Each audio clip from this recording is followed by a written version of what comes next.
अच्छा, आप जमीन पर बैठते हो? शिव जी कहते हैं एक दिन इसी में मिलना है। इसीलिए शंकर जी की शादी हुई थी तो बारात कहां से चालू हुई थी?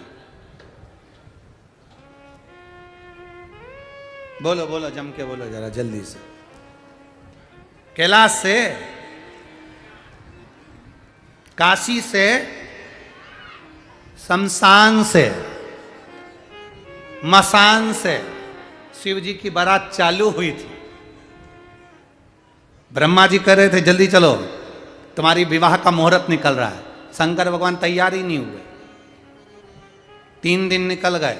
शादी का दिन तो कब का निकल गया था? कब का? शादी की तारीख तो कब की निकल गई? भगवान विष्णु ने ब्रह्मा जी से पूछा ये शादी में तैयार क्यों नहीं हो रहे, चलने की तैयारी क्यों नहीं है, मुहूर्त निकल गया। ब्रह्मा जी बोले हमें नहीं मालूम, तुम ही जाके पूछ लो। भगवान विष्णु ने जाकर पूछा भोलेनाथ जी से, प्रभु आप शादी नहीं करना चाहते? शंकर भगवान बोले करेंगे। तो फिर कब चलेंगे? शिव जी बोले अभी मुहूर्त नहीं आया। कब आएगा? जब आएगा जब चलेंगे। थोड़े दिन निकले, 8 दिन। सामने से अर्थी आ रही थी, राम नाम सत्य है।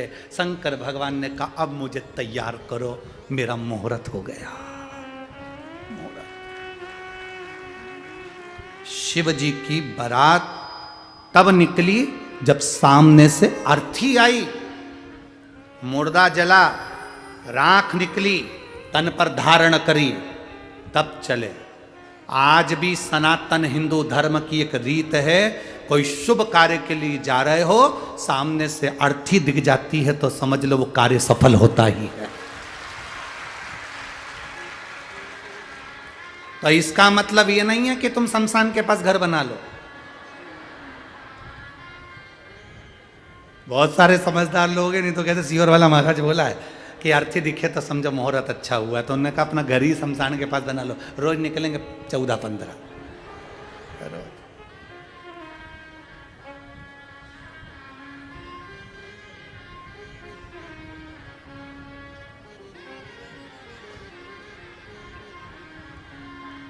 भाई लोग हैं वो तो कुछ भी चल जाता है। एक डॉक्टर ने एक मरीज से कहा बिल्कुल हल्का भोजन करो,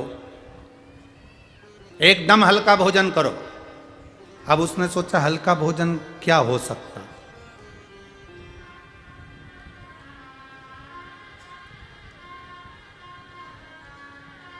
पूरन पोली हल्की होती है, पराठा, रोटी। तो उन्होंने कहा हल्का भोजन क्या है? तो उन्होंने चलते चलते देखा तो एक कढ़ाई में कचौड़ी तल रही थी। उनने सोचा इससे हल्का क्या होगा, तेल के ऊपर तेल रही है, तेल नीचे कचौड़ी ऊपर, एकदम हल्की है। उन्होंने कहा दे दो 8-10 हल्का भोजन। डॉक्टर ने भी बाल नोच लिए, इतना हल्का नहीं बोला था। अभी हल्का करो पर ये का हल्का। शिव तत्व है। आपका विश्वास, भगवान शिव की बारात चालू हुई है शमशान से, मसान से शंकर जी की बारात चालू। क्यों? शिव जी प्रेरणा दे रहे हैं कि एक दिन इसी जगह पर आना है। शुरुआत भी यही है और अंत भी यही है।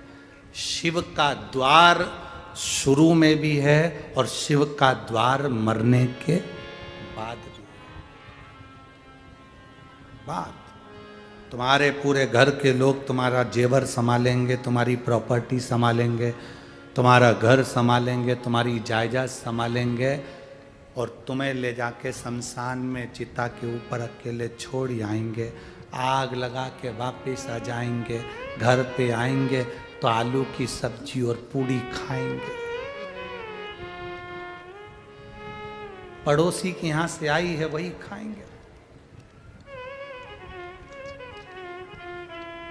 और चिता पर अकेले लेटे हो, अकेले चिता पर अकेले लेटे हो, धधक धधक कर जल रही है, धधक धधक। तब कोई नहीं आएगा, तब अंत बिंदु में केवल एक शिव है, शमशान में रहने वाला वो देवाधिदेव महादेव तुम्हारी धधकती हुई चिता के करीब में भी वही रहकर कहेगा कि मैं हूं।